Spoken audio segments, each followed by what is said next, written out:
Hi friends, I'm Katie Brinkley and you're listening to Rocky Mountain Marketing. With nearly 2 decades helping business owners, consultants, and coaches with their digital marketing, I know that social media can be an incredible tool to grow your business when you know how to do it the right way. This week, I'm excited to sit down with my business bestie, Kendra Swalls, as we dive into some of the insights of growing our own business and some of the struggles we've faced along the way. These monthly episodes are going to help guide you through the world of entrepreneurship. Let's dive into today's episode. Welcome back, everyone, to another episode of the Business Besties. These episodes are one of my favorite episodes to do every month with my business bestie, Kendra Swalls, because even though she is in a different state 99% of the year, we've been able to try and meet up pretty regularly this past year to do our podcasts together in person. So we are recording together once again. I'm Katie Brinkley, and these episodes are designed to kind of help navigate the world of entrepreneurship, business, mindset, and some of our favorite social media marketing tips for you to help level your business up and take it to that next step. Kendra, in our last episode, we did a deep dive into the Instagram bio, and we were planning on talking about just how to optimize your bio, but there was some basics that we needed to cover before we even went into those 150 characters of the Instagram bio. So let's just do a quick recap of what we talked about in the last episode. Absolutely. Yeah. Talking about the bio in the last episode, we talked about your Instagram handle and how to decide whether you should have your handle be your business name, your personal name, kind of what your goals are with your account and how that affects what you decide to do as your Instagram handle. And then we talked about that title, that name line, that bolded line at the top of your bio, and how to optimize that for SEO, because your Instagram handle and that named line, that title line, are searchable inside of Instagram. So you want to be using keywords that people are going to be looking for so that they find you when they're searching for those things on Instagram. And then the last thing we talked about was your profile photo and the fact that people want to connect with the person and the face behind a brand. So hiding behind a logo or having, a really generic image, a stock image, or an image that's, landscape really far away, not showing off who you are as the brand is not helping your audience to connect with you.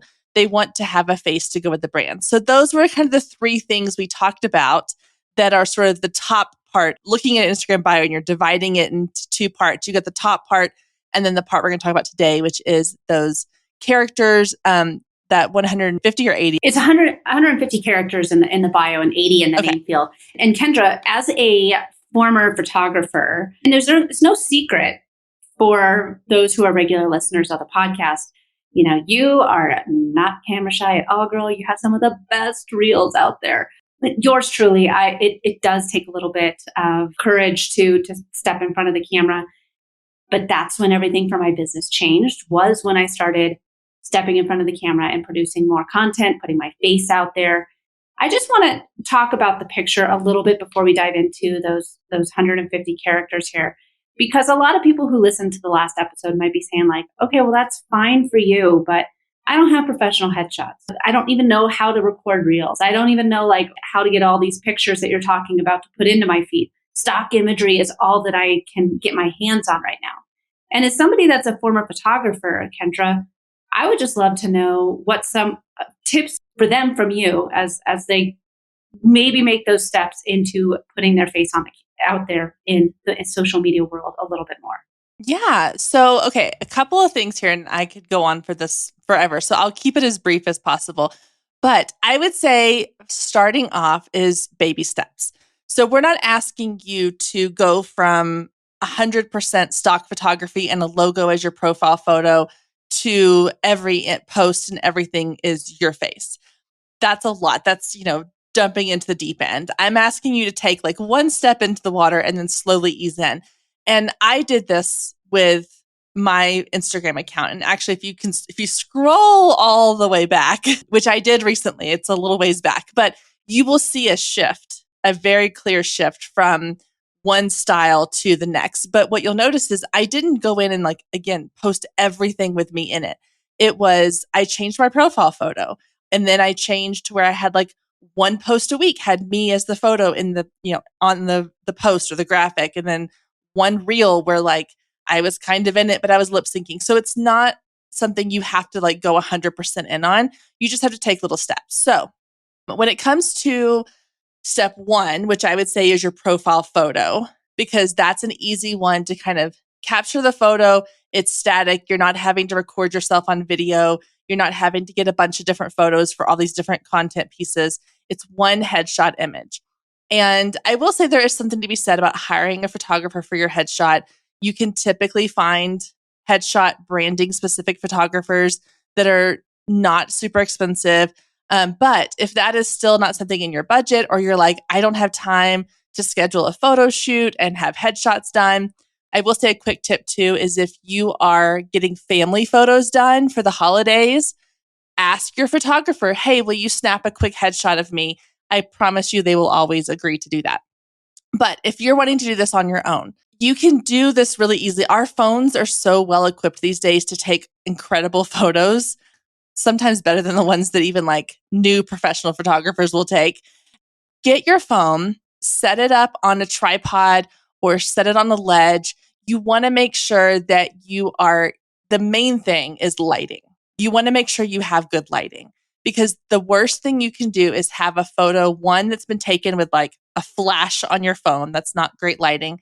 Or two, it's dark lighting or lighting where like you're standing with a big window behind you and like all the lights coming behind you and it looks like you have a halo around you and your face is really dark. So find a place in your house or go onto a patio where the light is coming in and hitting you. Even if this means you're just taking a selfie. And I'm not a huge fan of like put a bunch of filters on, but if it helps you feel more comfortable to put one photo out as your profile photo, if you want to slap a really light filter on top of it, go ahead and do that. That's totally fine. As long as it's not one of those ones that like makes you look like a completely different person. But set your phone up on a tripod, use it as like a selfie or put it on a ledge somewhere, set a little timer, and just take a couple photos at different angles. I always say for women, the best angle is just slightly above your eye line. And so you're kind of looking up as opposed to looking straight on or down. And then again, just the lighting needs to be really good. You need the light coming onto your face, and you want that profile photo to be you looking into the camera. There is research that's been done that says that people connect better with a photo where it looks like they're looking you in the eyes. So I see a lot of times where people will be like, well, I don't like the way I look in photos, so I'm going to do one where I'm like looking off and laughing. And that's fine if that's what you feel the most comfortable with starting off, but people are going to connect with your photo even more if they can make eye contact with you in the image. The great thing about taking the photos yourself is you have complete control. So if you take a photo and you go through the pictures you took and you're like, oh, I don't like any of these, delete them and do it again. You're not waiting for a photographer to edit them and send them back to you to realize that like, oh, I don't really like that angle or my hair wasn't looking just right. Like you're in complete control. So just practice until you find lighting, angles, and, kind of the overall aesthetic that you really want. And then, crop it in close up and put it as your profile photo. So again, just baby steps. Get used to being in front of the camera. Get used to seeing yourself in front of the camera, like in photos. That's one of the biggest things a lot of women have trouble with. Is it's not actually the taking of the photo. It's getting comfortable with seeing what we're seeing in the actual image. And so there's a whole like psychology that goes in behind it. I won't get into all that, but just kind of start with a simple little step. Change your profile photo, get good with taking pictures of yourself, and then you can go from there. So I know that was a little bit of like a rabbit hole tangent, but hopefully that's helpful. It is. And I think that, we think like, oh, well, I need to pay for headshots or branding. I mean, but there are ways to do it affordably. Is with what you said too, good lighting. A lot to be said about good lighting. The photo that I currently have on my Instagram picture and my Facebook picture is actually a selfie. It was a day that I paid a branding photographer to come out and take pictures of me, which makes it even more ironic. But the picture I took, she was like, hey, go ahead and take a selfie of yourself. So I took a selfie of myself. We were out in great lighting, and sometimes you'll see that photo show up on different website assets and lead magnets that I have. But the one that's on my social media is actually the selfie that I was taking, and just because you're out in good lighting. So don't disregard the use of a selfie when you are out in good lighting. Now, let's dive into the importance of the bio. Now, I kind of alluded to this in the last episode when I said, you only have 150 characters to clearly state what it is that you do, who you help, why you, and what you want them to do, what your call to action is. So let's dive into that topic right now, because it sounds like it can be overwhelming, but it's really trying to figure out wordsmithing, and emojis are your friend. You can use emojis if need be. And one of the things that I use, just because I don't want to be testing any of this in the actual Instagram app itself and then potentially save it and then not be able to update my bio for days or whatever, I use just charactercounttool.com, and I wordsmith my bio right in there, and it tells you how many characters you are using for whatever it is that you're writing, and then you can just copy and paste it on over. So with that said, Kendra, let's talk a little bit about what it is I do statement, because it can be hard. I think that a lot of people are like, oh, well, how do I differentiate myself from all the other people out there that are doing what I do? I'm not special, But really, there is something about you that will help you either stand out as that industry leader, that thought leader, the go-to person for that industry, or something about you that is your unique identifier. So if you're a realtor, let's just say you've been selling homes. Let's say you've been a real estate agent for 20 years. But you might have lived in San Antonio and Seattle, and you just recently, you moved to Denver about 6 years ago. And actually, you've been specializing in a certain area of Denver, for the past 5 years. So let's say you specialize in the Park Hill area, which is a downtown Denver neighborhood. You can say that you are a Denver realtor specializing in Park Hill market. Does that mean that you can't help people throughout the greater Denver area? No, but people who are looking for that specific location or that specific neighborhood, they're like, oh, they specialize in this neighborhood.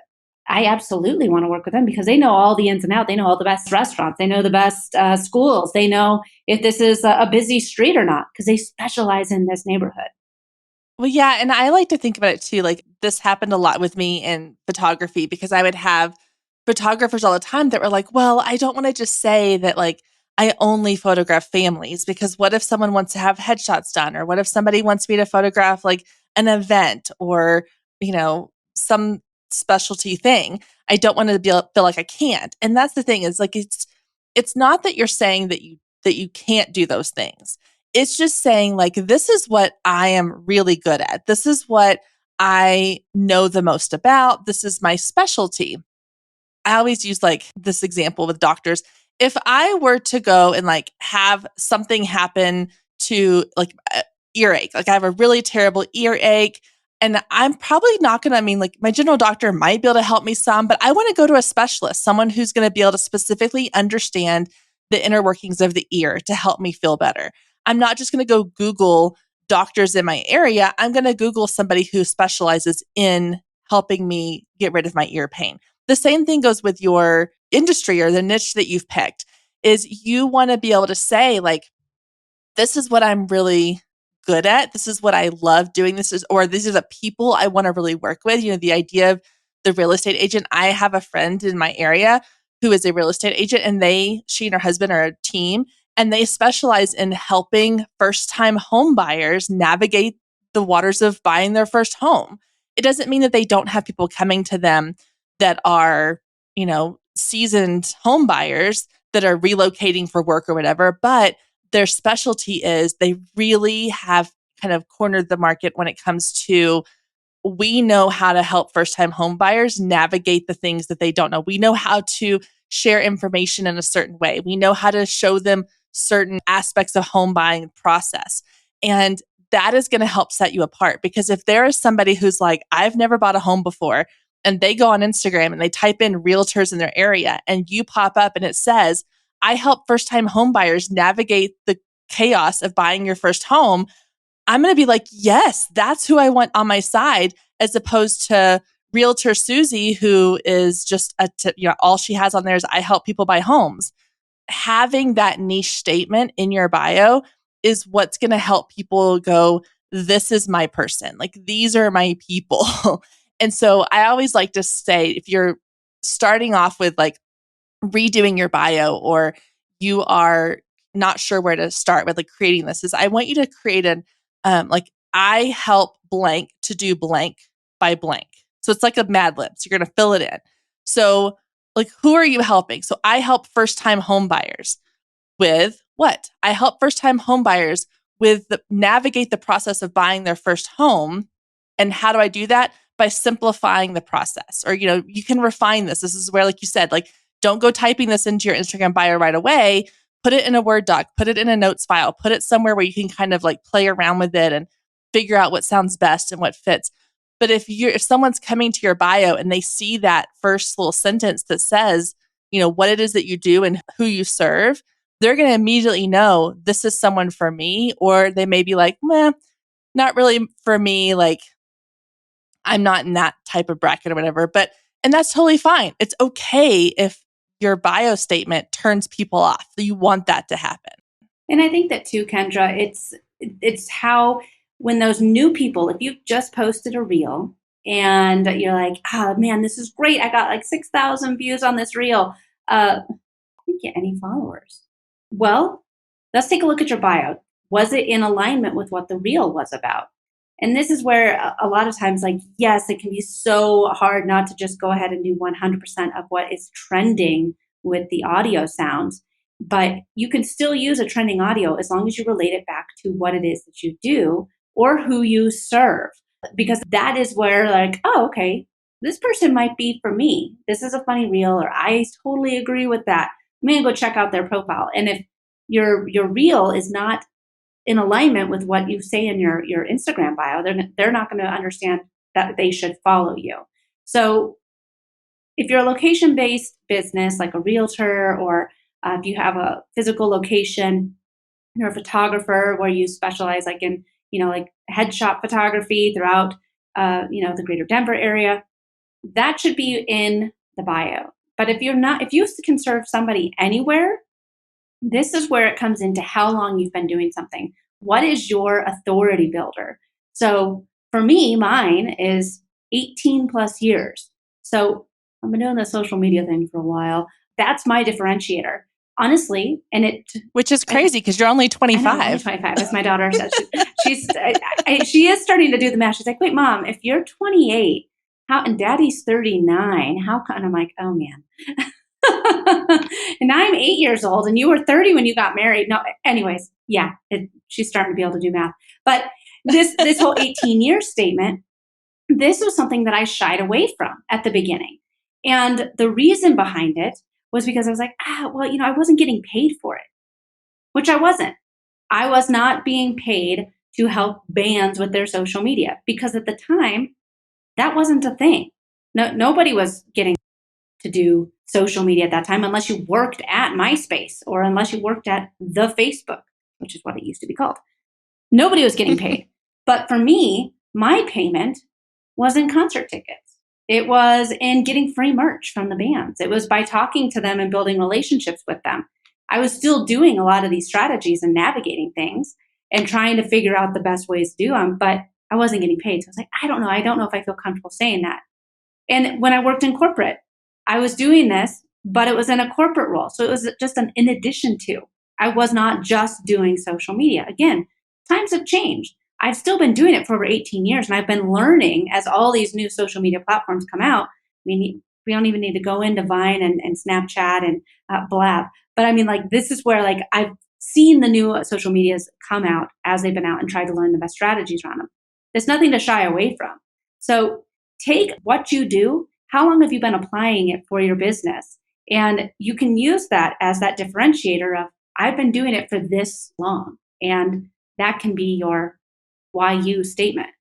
Yeah. And I think if you're someone who's just starting out and you don't feel like you have that experience, you can also look at, like, what is it that's going to help people to feel confident. Again, it's the, the know, like, and trust piece. What's going to help them to trust what you are capable of doing. So it can be how long you've been doing something. It could be, do you have certifications in certain things? Do you, have you won awards? I know, like, for me with my photography business, I've been published in wedding and, nationalized wedding magazines. I've, speaking at these different conferences, things like that. So anything that's going to give you some credibility. Now, I will say this is where that 150 character piece comes in, because you only have a certain amount of space. And so you want to decide what is going to be most important to you. So here's a couple of things that I see people doing in the same kind of realm that I feel like are maybe some mistakes they're making. And one of them kind of goes back to that idea of the certification thing. So let's say, for example, that you are a yoga instructor and you have all of these certifications within the yoga industry.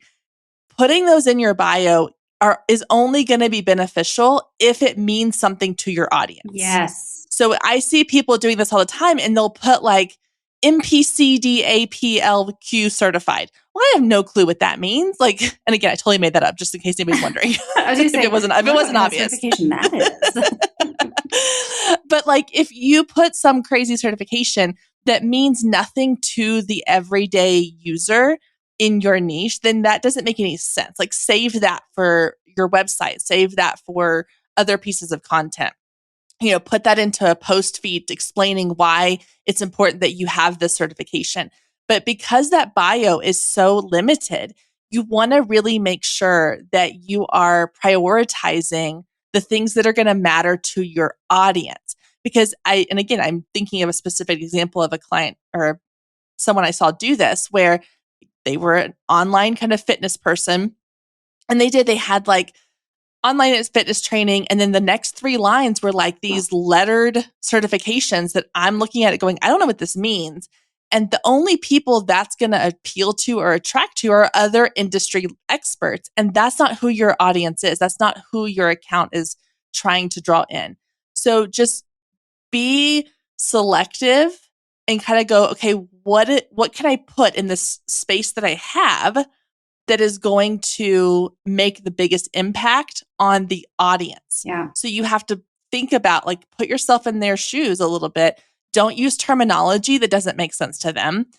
As an industry, like, again, I'll go back to the photography thing. There are words that photographers use that the everyday person isn't necessarily using. Even something as simple as like editing tools, like maybe you talk about how like you're Adobe certified in something or whatever. Well, that doesn't mean anything to the audience. So just making sure you're choosing the words that are going to make sense to your audience. Yeah. And I think that too, with this, and you're saying all these different words or for like a yoga, someone that's certifications and stuff. If you're a doctor or a dentist, I do think that you do need to have some of your certifications in there. But just remember, this is very valuable real estate here in the bio. So if you are not able to clearly get out there who you serve, what you do, the why you, with all those certifications, just pick the one that most people will understand. PhD or whatever it is. Pick the one that most people will understand. And then I want to move into the final important piece of the bio. Now, with this, hang on, before we get there, can we talk about a couple, like just a handful of other things that I see people doing that I want to clarify? Yes. So a couple other little mistakes. I'll be really brief. One, please stop using the crazy fonts that nobody can read. Well, and I know that they like look fancy, but they can't. So screen readers can't read them. Like they look fancy, but if somebody is listening to it because they're visually impaired or they're blind people still like to use Instagram too. And that's where the alt text is really important, all that stuff. That's a whole nother discussion. But I mean, if you're putting all that fancy font in there, I should try and find a way to play it in this podcast episode here, because it doesn't come out like you think it does. It'll come out like squiggly 722, and it sounds really weird and messed up, and people are not going to want to follow you because they're not going to understand what it is that you're trying to say. Exactly. And it's hard to read. it's not as attractive and as eye-catching as you might think that it is when it became like a trend. So let's avoid those. I know you mentioned earlier, like using emojis. I would just say use them sparingly because again, this is very limited real estate. And if you're taking up, a third of your characters with emojis, it's a little bit much. So only use them, maybe either as bullet points or to replace a word or two if you need the extra character space. The other thing I will say is you don't want to direct people away from your bio. And I see this happening a lot is I will see people either putting a link to, or not a link to, but like they'll mention another account. So let's say that like all of mine's in one, but let's just say that I had an account that was Kendra Swalls and then I had my Girl Means Business account. If I'm trying to get people to follow me as Kendra Swalls, but I put in my bio, host of the @Girl Means Business podcast, and it links to that other page, they're going to click on that to see what it is before they probably follow my account. And then they go down this rabbit hole and they're not going to go back. So we don't want to drive people away. The same thing with I see people putting hashtags in their bio. If someone clicks on that hashtag, it's going to take them to a hashtag hub. And the likelihood of them coming back to your bio to follow you are slim. So unless it's branded specifically for your business, which is a whole different topic, I would just say avoid using anything that takes people outside of your bio. You want them to read your bio. We'll get to the link in a second, but then you want them to click follow. So anything that distracts them or takes them away from there, I would say let's keep that out of there. So those are kind of my cautionary things to avoid when it comes to your bio. And last but not least, as far as cautionary things, try to be concise with this statement because you are allowed up to, again, 150 characters, but then you also have only 4 lines before the 5th line gets hidden. So if you're doing bullet points of like Denver area realtor for 15 years and like bulleting these out into lines with your statement, of who you are, what you do, why you, if you're bulleting those out and not putting them into an actual sentence, and they go into 5 lines, that 5th line gets hidden, so it's a waste of space. So try and get it within 4 lines. And that's where the 4th line should always be your call to action. You need to tell people what it is that you want them to do with that link. That link is super duper important. Now, if you are not a webmaster and you can't make a specific page on your website like Miss Kendra May has with just your Instagram links, there is a tool called Linktree. Kendra has a whole podcast episode about Linktree versus sending them to a website. But I mean, for those of us that don't have the capabilities to utilize a website and build our own landing page, a Linktree is great because you can use 3 or 4 links in there telling people other different ways to work with you. Yeah. So again, I'm of the school of I do have a page on my website. If you have a website builder, a lot of times they'll have templates now that you just add to your website and it becomes a templated link.